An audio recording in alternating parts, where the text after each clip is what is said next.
This channel is part of the History Hit network.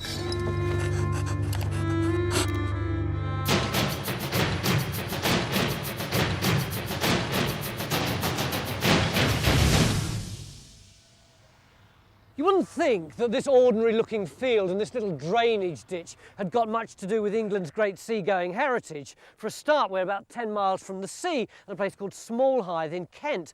But around the time of the Battle of Agincourt in the early 1400s, somewhere around here, there was a royal dockyard big enough to build 1,000-ton ships. If that's true, then where are the docks now? And where's there a river or an estuary big enough to launch those great wooden ships? As usual, we've got just 3 days to find out.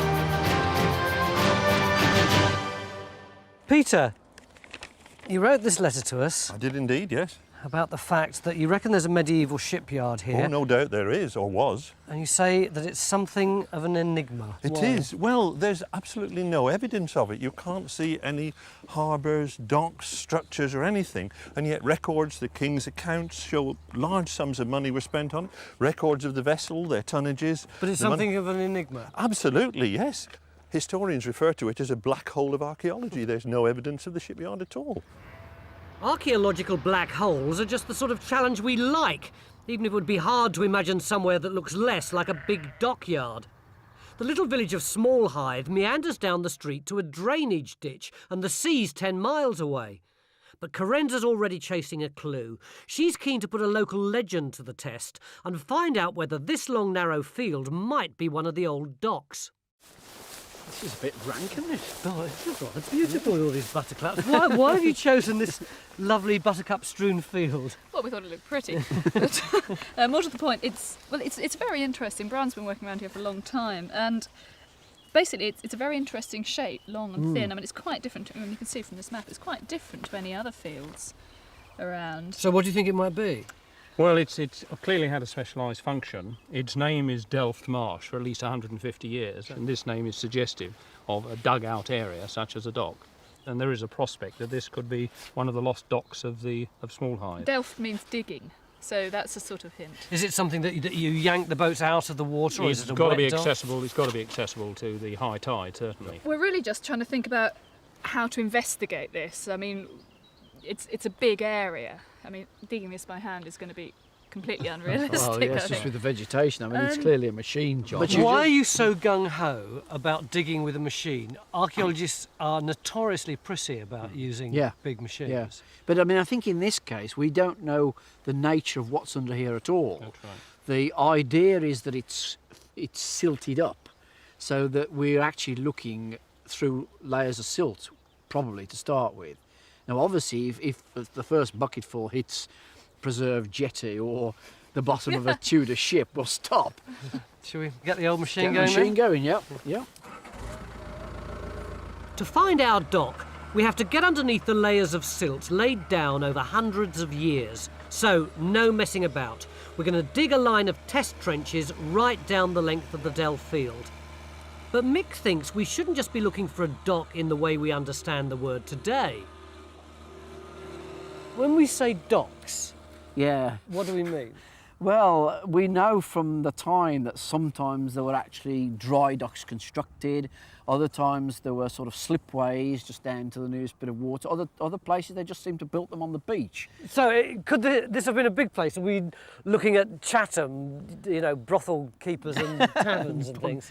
Well, I suppose it might be, or it might be a more of a temporary thing, that you come here and you build your ships in the summer, you come here in the spring and you clear off back in the autumn. Already on the case just below us in Chapel Field, Stuart is surveying the slopes for lumps and dips that might be slipways. And geophys have begun to investigate the higher ground, looking for signs of all the industrial activity that once would have been scattered across here if it was a shipbuilding centre. History Hit is like Netflix, just for history fans. With exclusive history documentaries covering some of the most famous people and events in history, just for you. With familiar faces such as Dan Jones and Dr. Eleanor Yanega, we've got hundreds of documentaries covering the greatest figures and events of medieval history. We're committed to bringing history fans award-winning documentaries and podcasts that you cannot find anywhere else. Sign up now for a free trial, and Chronicle fans get 50% off their first 3 months. Just be sure to use the code Chronicle at checkout. And the documentary evidence certainly seems pretty clear. In our nearby incident room, Robin and maritime historian Ian Friel have been discovering that Small Hythe was not just any old shipyard. How do we know that there was a dockyard here? Well, we've got references to Small Hythe as a settlement from 1252 onwards, but they really get into gear as far as the sea is concerned from 1321. Ian's got a whole series of references to ships being built here from what, 1401? Yeah, the earliest one is for a locally built ship, but most of the references we've got are to actual royal warships being built here between the earliest around about 1410 up to 1545. One of the interesting things about Small Hythe particularly is the fact that the second largest ship ever built in medieval England was constructed here. It was a vessel called the Jesus, which was built here between about 1416 and 1417. And in connection with that, we know that Henry V himself actually visited the site to see the ship being built. So Henry V was here? Yeah, I mean, we know that for certain because there's a passing reference to it in a document which is called the Deeds of Henry V, which is a sort of contemporary PR account of his reign. Is this? Yeah, and it says, on Friday the 21st of August, when the King was returning to Canterbury from Small Hythe in Kent, where he had certain ships being built, he received what was to him the eagerly awaited and most joyful news of victory in the naval battle, which was a battle which had taken place off Harfleur in France a few days earlier. So the documents prove Henry V came here, and that's not all. Henry VII and VIII also built ships here. And maybe we've got the first clues. Geophysics have thrown up a possible industrial area on top of the hill. We've got quite a lot of anomalies here and big spread. Can you see these nettles here? Yeah. Well, basically, we've got a massive response here, absolutely huge. Yeah. But when we actually got into the area, there's quite a lot of modern rubbish on the surface. In fact, there's so much there, I don't really know if we've got a foundry or a buried Ford Cortina down there now. But we still actually have some other good targets, I think. We see we've got one at this side, which is behind us here now. Can you see down by the bank edge? What, beyond the nettles? Yeah. Well, just this side really, Right. more or less. And then, in fact, at the far end of the field, you see just there by the ship, we have another area. In fact, this area is slightly different in character. Well, I reckon we need to look in both of those. Yeah. Because, I mean, I'm inclined to ignore that area with the modern material to start with. If we can put a 2x5 or something in each of those, see where we get on. So Phil gets to work in Chapel Field, laying out 2 trenches to see if the geophys really has pointed us to an area of industrial activity, like ironworking. It's still going to be a few hours before the machine in the Delft field gets deep enough to tell us if it is a dock, so it's time to begin the hunt for what seems to me like the biggest mystery of all. How on earth could ships built at Small Hythe possibly have sailed out to the sea, which is now 10 miles away? Mick and I take to the air and head for the coast. So is this the Rother? Yeah, this is the Rother coming out of the marshes into the sea. And this is the river that would have flowed past our docks? Yes, unbelievable, isn't it, now? The thing about this whole area is that the whole landscape has been altered. It isn't natural. It's been drained, developed, so it doesn't look anything like it would have looked like 500 years ago.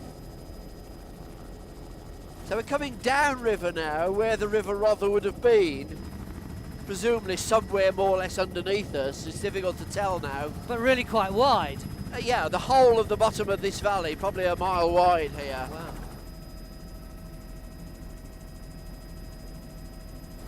And that's the Isle of Oxney.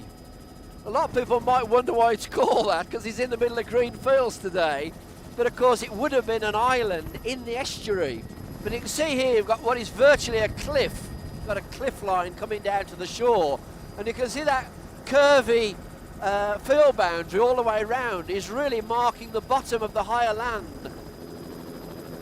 Small Hythe lies north of the Isle of Oxney across this valley, and from the air you can see quite clearly where the river would have flowed past the site 600 years ago. But to find a shipyard, we have to pinpoint where the actual edge of the river was in the time of Henry V, because that's where the shipbuilding would have been located. It's time to call on a geophysics technique we've never used before, called seismic refraction. Lots of computers, of course, and a damn great sledgehammer. The hammer sends shock waves through the ground. Sue measures their strength to see if there's a pattern to what's below the ground.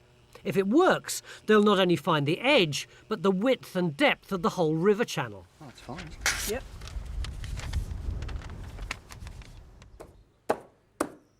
Our woodworking expert Damien's also hard at it, hindered only by Phil. Using authentic tools and materials, they're going to try and build a watertight section of a ship's hull. In the middle of the 15th century, they were often building remarkably big ships, up to, say, 150 foot long, where the main hull planking was remarkably short boards, and they had an awful lot of joins end to end, and this became ridiculous, and eventually they dropped the So system. effectively what you're going to try and reconstruct, say, a bit like that, is that yeah, what you're if doing? you see the cross-section drawing here, we're building a little bit of the clinker hull, where all these boards are assembled first in sections of the hull, and then the framing's put in afterwards. So really what we're aiming for is probably that's what we're going to end up I've with. sketched out like roughly what we want to achieve by the end of the third day. And they'll be, what, nailed through? Or? Yeah, there'll be iron rivets that go through here, wrought iron rivets that go through here to hold the planks together at the lap. They'll be waterproof with a gasket of rolled wool set in pine tar, and then we can play with the section, we can move it around and so on. I better let you get on with it. This is the first time Damien's built a clinker hull out of overlapping boards, and he'll have to cut, fasten and waterproof them by hand. Carenza's decided to have a break from her muddy field and investigate one of the oldest buildings in Small Hythe. Much more her style, Small Hythe Place is now owned by the National Trust. Local people believe it had close links with the lost docks. Very interesting. Margaret says that local tradition has it that it's actually the Port Reeves house. And what was a Port Reeve? Well, it was the harbour master when Small Hythe was a port. How old is it? About 1500. There's also this pond here, which, as you can see, is sort of long, narrow pond, which Margaret reckons is actually the dock. It was cleared out a few years ago, and they found these nails in it, look. Do we know that these would have come from a boat? That was what they reckoned, was it, Margaret? Yes, this is the information we were given from the Maritime Museum. It is a great pond, isn't it? It's a dock pond, really, isn't it? Do you reckon we could put a trench in? I don't know, Margaret, what do you think? Well, you know, we have a garden open to the public, as you know, so we wouldn't want any major digging. But if you really wanted to have a good look, there's another dock, which hasn't been explored at all, on the other side of the fence. So we've been banished to what looks more like an overgrown puddle than a dock. It's here underneath these trees in a field called the Forestall, but it does at least line up with Margaret's Pond at the back of Small Hythe Place. But this afternoon, we've just got no spare diggers. Their priority today is to see if anything comes out of Phil's trenches, and our machines are still scraping away in the Delft field way out to the west. To get a sense of the scale of what was built here, we've asked Victor to reconstruct Henry V's battleship, the Jesus. At 1,000 tons, the biggest ship ever built here. If we can figure out its dimensions, we'll know the size of the dock it may have been built in. And I reckon it's going to be rather bigger than the puddle down the lane. The trouble is, a medieval ton isn't the same as a modern one. A ton was originally basically a container of wine, a barrel of 252 gallons, and it became the sort of standard measure of the capacity of a ship. Exactly how they measured it out at that time, we're not entirely sure, but they seem to have had some way of working out, at least roughly. I mean, if people want to visualise the size of a ton, Robin is approximately the size of a ton, a large barrel. With hands on hips, I trust. Something like that. Well, rather narrow about. So yeah, it would be a little wide. So a vessel of 1,000 tons would have been a big ship. yes, it would have been very big indeed. How wide might it have been? Well, probably the best thing is if I pace it out. It's 1, 2, 3, 4, 5, 6, 7, 8, 9, 10, 11, 12, 13. Around about 40 feet from there to here. And how many foot long? Probably between the bow and the stern, about 150 feet. Which is roughly... More? Bit more. Oh, back a bit. Further. Yeah? There. That's it. That is a big boat. How could they have made one of these in a little dock like that one? It would probably be something much bigger, not that particular dock. Something like the size of the Delft Field, perhaps? With 3 holes already dug, is there any evidence?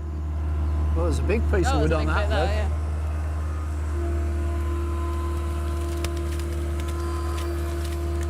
Right, do you want to go in and get that, Gus? And the one above it, look, as well. There's another piece there, look, above it. Well, that's... What is it? Does any of that look as if it's been worked at all? Yeah, this is not bits of old ship, which would be worked timber. This is bits of old forest. Look at that now, broken it open, look, it's... That's rather the story of this field at the moment, Nick. Yeah. It's not, we're not finding bits of old Well, I was surprised ship, we're finding forest. You've got 3 holes open, you know. Well, we opened that first one when you were here when we Yeah. started it. We found absolutely nothing in there at all. Right. We've now opened up this one, which has got quite a nice sequence of sort of sandy silt, then clay, and this peat at the bottom, but we're getting no artefacts out of it at all. So presumably this is prehistoric, is it, Gus, or something Yes, like that? I'm sorry if you don't... I'm sorry, this isn't a Tudor warship. It's only a prehistoric forest. I think for the meantime we'll carry on and do another trench further down that way in the field. But I must admit I'm not very optimistic because everything here seems natural. It seems that all the layers in this field, everything is just natural. So local legend seems to be wrong about the Delft Field. Just being dock-shaped doesn't make it a dock. There's nothing under all that silt except the remains of the forest that covered the area for thousands of years. As day one draws to a close, it's time to see if Phil's trenches have revealed anything more modern, preferably medieval. How are we doing, Phil? Well, actually, we're doing very well, Tony. Right. I'm not sure you're going to like it, but I know what the answer to the geophysical anomaly is. Can I get in? Yeah, by all means. Oh, no. Yep, there it is. A rather large piece of water pipe. Chicken wire, and if you wanted any more to go with it, a drain cover. Well, it's great to know that Geophys doesn't always get it right. Yeah, but they did. You know, they said there was iron here, and they were right. So, we've got a feature, it's mid-20th century archaeology. That's right. We'll just clean it up, record it, and that's it. But the main thing is we know what it is. But it means that we're getting to the end of day one and we still haven't found our shipyard. That is true. That is true. When I said modern, I didn't mean 20th century. But research has now thrown up a fascinating new lead. An aerial photograph taken during the winter of 1960 shows the valley flooded. The flood line reveals roughly the former shoreline and may give the archaeology a new direction. That's the Delft Field that we've just been in. It's not flooded, it's the area around it. It actually stands higher than the area around it. Perhaps we shouldn't be looking for shipbuilding in an enclosed dock environment. And looking at this, does this give you any hints as to where we should go from now? I don't think medieval shipbuilding was necessarily confined to a single enclosed dock area anyway. I think we should be looking at the open foreshore. Right. A lot of shipbuilding was actually done at the high tide level. Right, so instead of looking for a dock, a dug dock, we're looking for something just effectively sat on the beach. Yes, that was a very common way of building ships, Right. actually, above the high water mark without custom-made docks themselves. Are they going to leave much trace? I mean, it strikes me there's not very much archaeological evidence from something like that. There's very little trace other than the base of the causeway itself. So you've got all sorts of interesting areas here.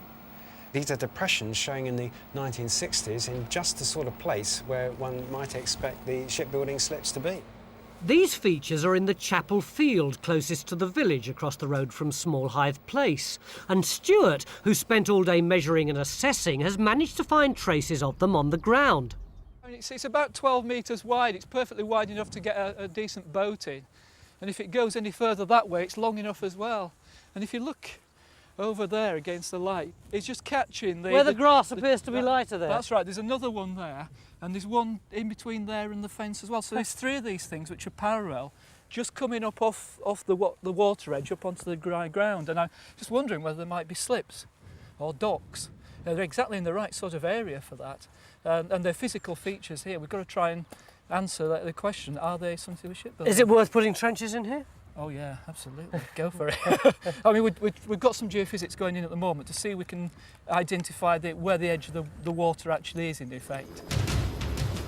So for the next 2 days, it looks as if we'll be shifting our focus away from the Delft Field and Phil's trenches on top of the hill to the parts of Chapel Field and the forestall closer to the village either side of the road.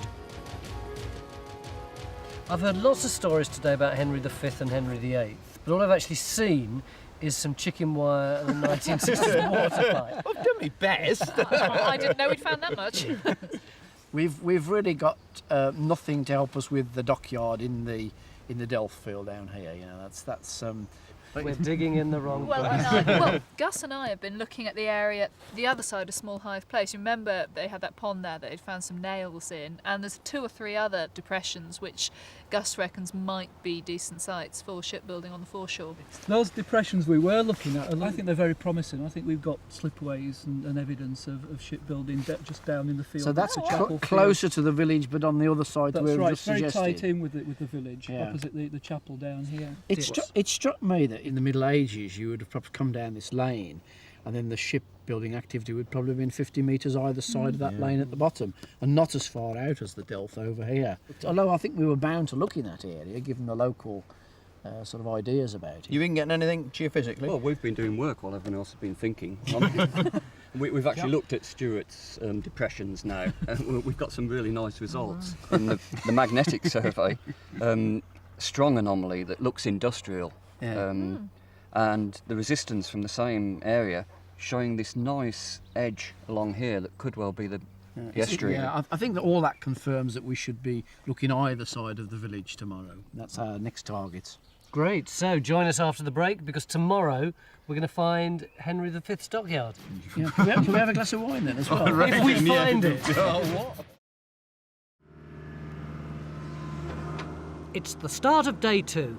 And we've brought one of the machine diggers over to the pond near Small Hythe Place. If, as local people believe, this pond is all that remains of a medieval dock, we ought to find some shipbuilding artefacts. The most likely finds are nails like the ones found in Margaret's Pond, so we're using the metal detector to locate them. But as this pond is very small, we've put geophys in to have a look at the whole field around it and see if there's anything worth excavating. Our other task is to get cracking in the area of Stuart's depressions and last night's good geophysics results from the field the other side of the road. We're still looking for the old shoreline and any industrial activity that must have been around here. So what we're looking at 2 trenches then, one over this anomaly here and one to look at the... Well, yeah, presumably we want the anomaly and your earthwork. Yeah. Go right the way through both of them. That's right, we can actually go through the whole lot of them. Yeah. Okay. We can get one, go straight through here down into the depression, can't we? That'll answer 2 questions with one trench, but we're going to need another trench down there, aren't we, to look at the deposit. It's nice to have it laid out so easy for us. All we got to do is lay it out and dig it. Oh yeah, come on, let's go. So our next 2 trenches will go in the Chapel Field. One to pick up the edge of the old river, and another to cut across both the anomaly and the bottom of what Stuart thinks might have been a slipway. While Phil organises this, Carenza's digging out the possible dock here in the forestall. But the main thing is to get a move on, since we've now got just 2 days to dig these new trenches and find concrete evidence of shipbuilding. And Robin and Ian have begun to uncover more about the story of Small Hythe. I mean, this is what fascinates me in terms of the origins of Small Hythe. You come down the road from Tenterden, and I reckon this ferry across the Rother at this point, which was once much wider, is quite possibly the origin of the settlement. That people were coming down a road along both sides of which settlement had developed in order to cross on that ferry. Yes. And even though the earliest reference to it is, what, 1378, I reckon it goes back a lot further than that. OK, now don't press down on the board, OK? Damien at least is on target to complete his section of hull by tomorrow night, but having cut the boards, it's not proving easy to clamp them together. Hold it steady, don't let it drop, John, that's the point. I just want to know where the high spots are. It's a very simple request. That's not working, is it? So it's there. So Okay. Well, every time you're hitting it, you're moving the whole lot down. So we need to use a much bigger pin there. So that's something I've learned. The search for old boat nails in Corenza's small ponds proving fruitless, but once again geophysics come up with a lead nearby. Well, we've done a strip of resistance all the way down the hedge line here, and we can see we've got this nice high resistance anomaly. Oh, right. Yeah, and the magnetics alongside it, we've got a nice magnetic anomaly coinciding with it. Same point. So it might be brick, it might be industrial, could be also, could be anything. Is it worth putting a trench in here then? If you think you'd like to, yes, I'd be quite happy to loan you the digger for a bit, because I'm not sure that... Well, come on, I'll show you where this one is. In fact, we don't have to go very far because it's just down here, so we can just get to swing around almost.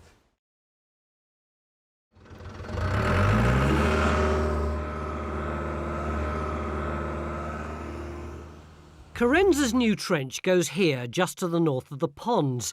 But while the archaeology is proving elusive, John and Sue's seismic search for the old river has been a huge success. They've got the cross-section of the old river, and a fair old size it was. Is that two channels then, Sue? Looks like 2 channels. Small Hythe is here, and we're looking out into the estuary. Yeah. How deep's that one? Well, the smaller one, I mean, at its greatest depth, is about 10 metres At below 10. the surface, yeah. So we're going down 30 Yeah, metres? 30 at its deepest point. Yeah. That is brilliant. And I mean, that's 120 metres across. So now at least we've got the key to understanding Small Hythe. The main river channel was really an estuary, easily wide and deep enough to launch and sail ships in. And just after the surveyors have told us where the edge of the river used to be, we find it in our trench. We've uncovered the old beach. It's made up of layers of fine sand, showing the gradual build-up of sediments as the river silted up. Back up the road, there's a second building which is clearly pretty unusual for a small and apparently insignificant village. Records show that Small Hythe Church was built in 1517, when brick was both fashionable and expensive. The Tudor inhabitants of Small Hythe were clearly quite well off, but that's not all. Inside, Gus has found another link to the source of Small Hythe's wealth. What have you got for us then? It's behind you. In fact, it's this iron band on the back of the door and those diamond-shaped rows around the heads of those nails. Those are shipbuilding nails, and these were made in the early 16th century by the shipbuilders of Small Hythe for this door. Fantastic.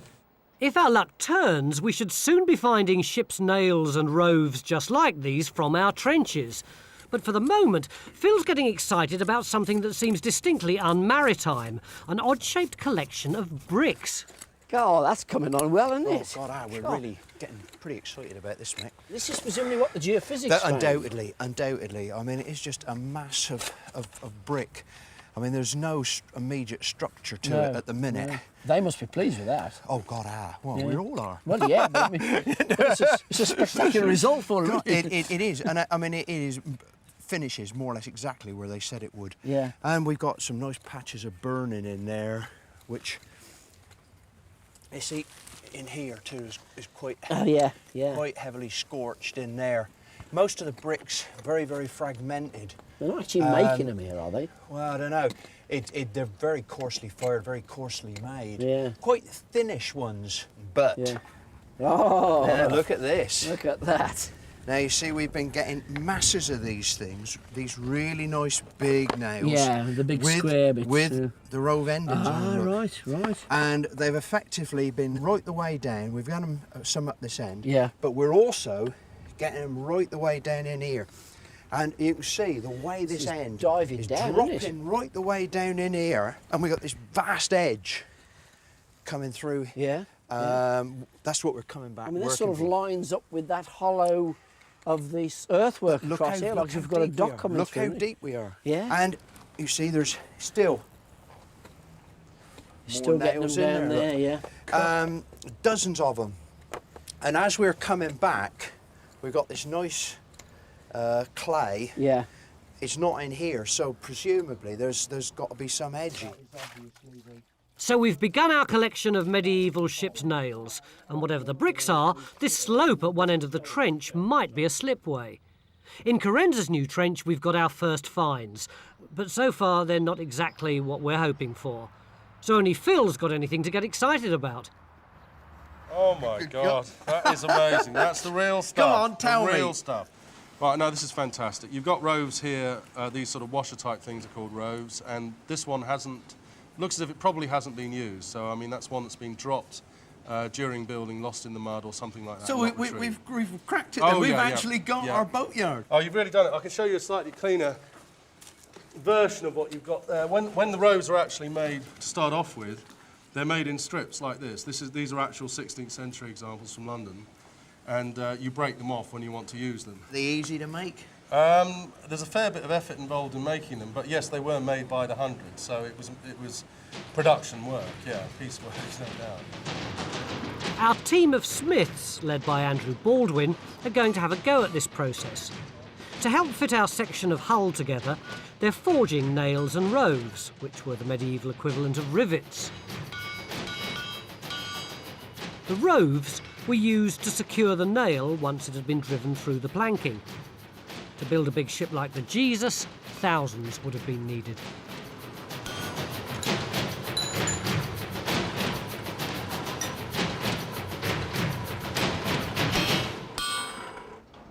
Not to be outdone, after just a couple of hours' work, the new trench behind Small Hythe Place is adding to our finds tally.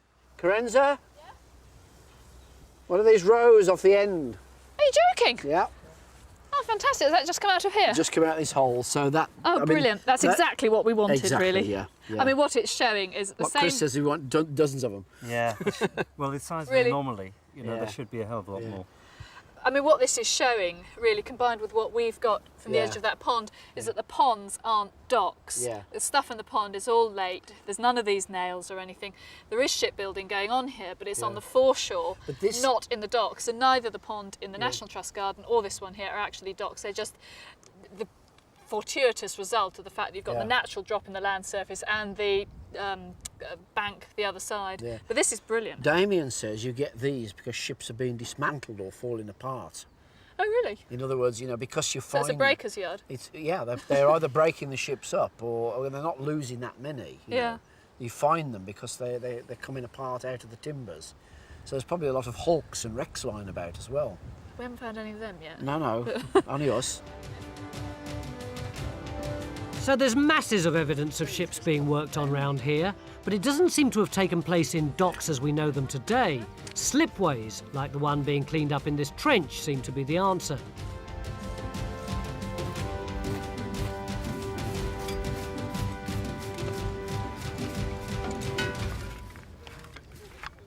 End of day 2, and what a difference a day makes. We've got finds coming up all over the place. I reckon this is just about 20% of it, isn't it? Yeah. What do you reckon we've got? Well, stuff like this, big clench nails with the rove on the end and all the corrosion on, suggests that it's come from a vessel that's either falling to bits or being broken up rather than built.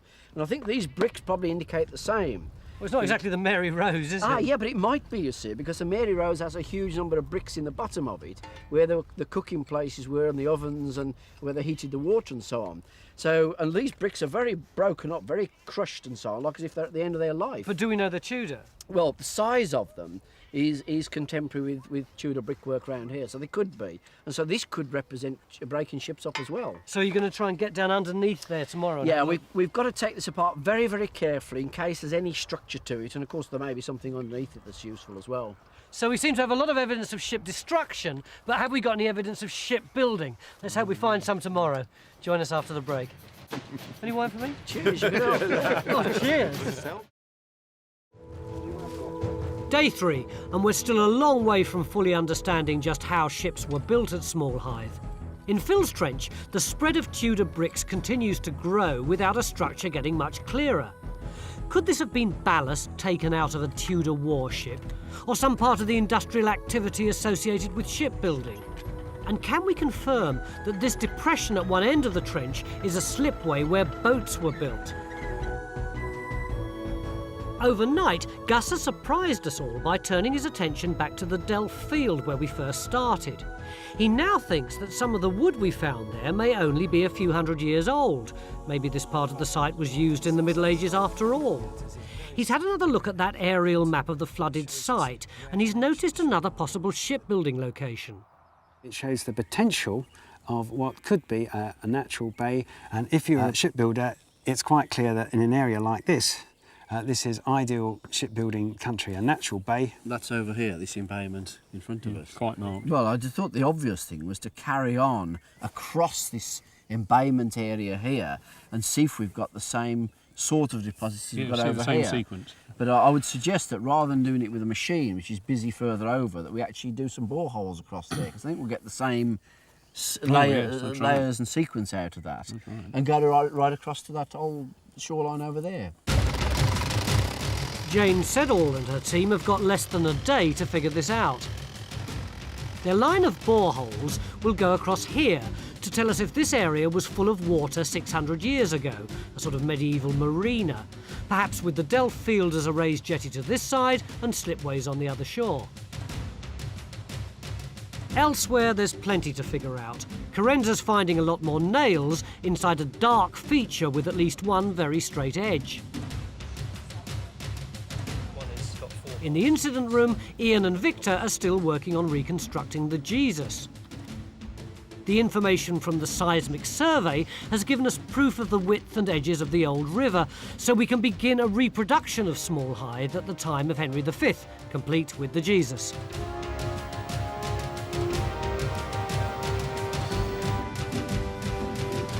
Having just about clamped the planks, Damien's trying to drill the holes for the nails, but there's one more problem. Oh, it's smoking. Yes, look at that. It's actually catching fire. We've found a remarkable collection of nails, with so much variety that experts will be kept busy for months. Already they're showing evidence that different shaped nails were being used for different types of ships, something no other English site has ever revealed. But what we want is proof that they were made on site. To find this, archaeometallurgist Dana Goodburn has begun to search the soil from both trenches. Using the most powerful magnet we could find, from a car speaker, she's picking up tiny waste particles formed by smelting or welding. Moving on from the industrial areas, geophysics are using the last few hours to locate any evidence of a settlement. And in his trench, at last Phil's found a feature among the bricks. This very clayey fill. And the material there looks grey, doesn't it? And you see, it is little by little. You can see there, it's got. You've got it quite grey there. It's really quite grey there. It's not so red as this stuff. That's the I mean that's the real fill. Look, it's as red as anything, and that is a nice grey colour. There's a hell of a lot of burning in here. This side here has got a very, very nice shape. That's sort of chamfering off, and then it's diving in underneath, but it's curving on round like that. And this is still very back onto a very hard. See. And this is broken. This brick. is all, but it's all fired in situ. Yes, No question yes, about that. Listen to that. There. It's a really firm structure, whereas that is the actual filling of it, and it's coming on back. So you've got the walls round here, and then you That's think right, this could and then be it's the floor filled up of with it. this burnt clay. Yes. No, it's looking very, very good. Unfortunately, no finds out of it at the minute. This could be a flue for a kiln, meaning some kind of burning took place here, so perhaps we've got a furnace. But Dana's attempts to find out are delayed by the fact that she needs to dry her soil samples.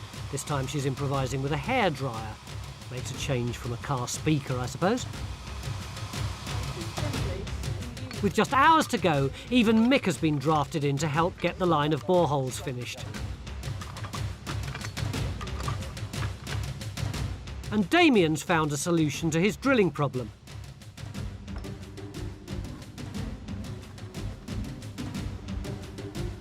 Oh my God. Need some lubrication there. Can you smell that?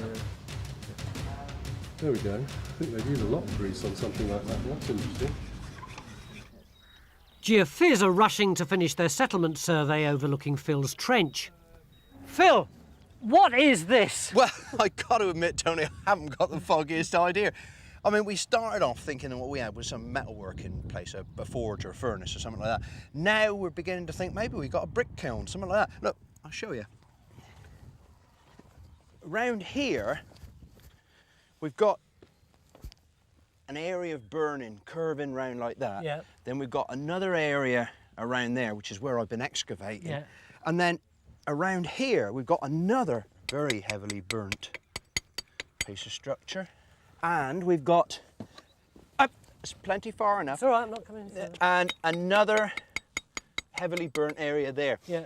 All the way around the outside. Now, the best way to find out what the whole thing is all about is to pull back a strip. And you see, we've already got to the edge, by the looks of it, and we're down onto nice clean clay. So we begin to see just how big this thing really is, and that will help us to understand what these individual areas of intense burning really are. Do you reckon there's any chance of coming to a conclusion in 2.5 hours? Oh, stop worrying about the time. Ian, let's get on.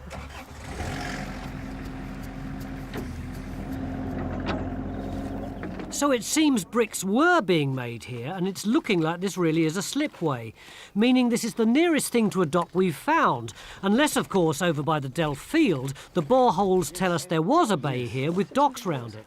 So, do we have a medieval bay or not? We do have a medieval bay here. Yeah. We've defined its edges. Right. With water lapping up to the tin box, but a metre lower than that. In, say, round about 1300, it was how deep? The water can only have been about a metre deep and getting shallower because of the sedimentation. It was silting up. Right. And we think it's possible that the sedimentation was maybe 3 or 4 mil a year. So it's a shallow bay. And it's getting shallower. And it's getting shallower, and it was never very deep anyway. No. And it doesn't have much of a foreshore. No, it's got a very limited foreshore. We're not looking at a boat building. Well, if you were a shipbuilding owner, would you have laid anything? There wasn't the room there. No. There wasn't the room, and there wasn't the depth of water here. All of this means the bay was too shallow for shipbuilding and the Delft field wasn't a jetty. It seems Mick was right at the outset and that ships were built on the beaches. And our attempt at medieval boat building is almost finished. So this has got to be laid...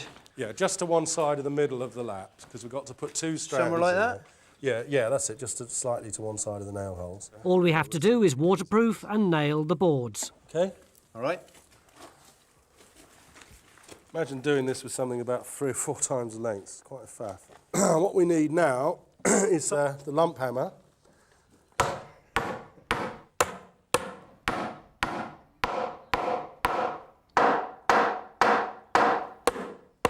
Okay, we're going to slip the rove on and drive it down with this rove set here. You firmly on the nail head? Yeah, I'm happy. Now I'm just going to bend it over, and in theory I should be able to cut it off with the sharp end of the hammer. You got it? Yep.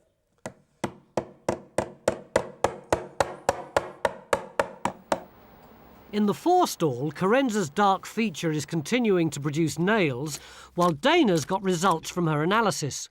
I collected some from the blacksmith working around his anvil. And that's what this stuff is. See the little balls and the little flakes? Yes. Yeah. Oh. The flakes are the hammer scale, the oxides that form on the surface of the iron as it cools, and they flake off. And then the balls are the sparks that go flying when you're actually welding. Little sort of spits of molten it's like, metal. And they land as little balls. We had a look at from just around where your structure was and all the nails. Okay, so these are bits that I found in the area where you were working. Is that that's one of them? That's exactly one of them. And that's another one. And just below, and then these are the flatter bits from the hammer scale. So basically, that's evidence that the smithing being carried out really quite close. I mean, would you say it was happening really quite close to that area? Well, there's enough concentration of it that I think someone's working nearby, or they've shoveled up from a floor and it somehow ended up in your area making... So the nails the smiths made have also helped us figure out the archaeology. Carenza's trench has got good evidence of industrial activities, and now geophysics have located settlement. John, have you got anything for us? Yes, Tony. We've now extended the magnetic survey. There's Phil's trench with all the bricks, that strong anomaly. And we've now surveyed all the way to the road And as you can see, it's chock-a-block full of anomalies. Wow. This is clearly indicative of settlement throughout the whole area. Kilns, furnaces, and then as we move into this area, it appears to be rubbish pits, domestic debris. It's definitely a whole settlement there, isn't it? Oh, without a doubt. Robin, how does that tie in with the history? Well, extremely well. If you think of Small Hythe as originating as a long, drawn-out group of houses, cottages, running either side of the road down from Tenterden to a ferry station. And suddenly, in the 14th century, probably late 14th century, earliest date we've got is 1401, someone's got the brilliant idea of building ships here. Now, initially, of course, they'd want to put their shipyards, their kilns and so on, as close to the road as possible, because this is where the taverns will be, the stews, the whatever that they need to have access to. So what would the place have been like then? Well, it would have been a hive of activity. We've got references to inhabitants and sojourners, people who are here only briefly. And so you've got a resident population which has inflicted on it all these mad, wild shipwrights, caulkers for, you know, stuffing in between the planks, a whole range of activities going on here. But people who don't stay here long enough really to get taxed, who are moving on, they're following where the work is, where the next ship needs to be built. I bet it was pretty noisy, wasn't it? I bet it was an incredible place. You know, I mean, you're talking about something, a kind of mini Marseille or Pool of London or something, where everything is happening connecting with shipbuilding. 600 years ago, the Chapel Field was a massive activity with settlement and industries across the area. And that's not all. Over in the forestall, there's more news. Hi there, Krenzer. Hello. The rumour has it you've got a boat. Yeah, well, we're sort of still debating that, but I must admit, I think, yeah, we have. Basically, this feature is filled, all this hole that we've dug out is filled with this grey, silty material, completely different with surrounding orange clay. This is very sandy, isn't it? Yeah. And this edge is real. This is where the silt butted up against the clay. Oh, at the back end of a boat then? Well, yes, I mean, I think it does. Effectively, we've got the straight back end of a boat there, the side here, so the boat's lying on its side slightly, tipped over like that. This carries back along here. Yeah. Back to where Mick's working. This end of it's really rather messed up. We've had masses of this corroded iron out of here. Bits of nail and hinge and God knows what. One or two of them did sort of look a bit like the clenched nails, but it's really very difficult to tell. I mean, the thing that clinches it for me, really, is the fact that at that end, you can see that the grey silt actually goes underneath the orange clay. Oh, yeah. The only way that could have happened if we had some kind of container which the silt was washing into while it was still an open box, as it were. And then the clay was silted up afterwards. I really don't see there's any other way that we could have got that arrangement. The geophysics is also a boat-shaped anomaly. Geophysics is boat-shaped. I must admit, I think the balance comes down in favour of it being a boat. So like sort of Regardless of its exact size and shape, it's fantastic to know we've discovered at least part of a medieval boat. Built with the same kinds of nails Damien's used in his hull, which just remains to be tested. So this, as it stands, is waterproof? Of course it is. Well, yeah. Can we test it? I don't know of a good way to do it. Get behind. I think I'm going to get out of here. OK, now you tell me if you feel any splashing or anything, OK? No. No, just duck down. Hey, what's going on? We're just going to test it. I don't trust you. Trust me. Why should I? I'm a television presenter. Oh, I see. Get down. What? That's it. So get down, see it now. Is it coming through? Oh, of course it's not. No? No, it's still, it's bone dry. It's like sort of sailing in a fine mist, really.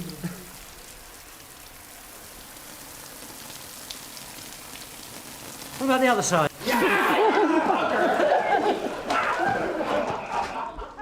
We're pretty happy that this is a brick kiln, especially since Dana couldn't find any evidence of metalworking here. But there's plenty elsewhere. We've finished up with more medieval ship's nails than on any other English site. And there are lots of different sizes, proof that large and small vessels were built here. 3 days ago, we came to this great swathe of green fields 10 miles from the sea, looking for a medieval shipyard.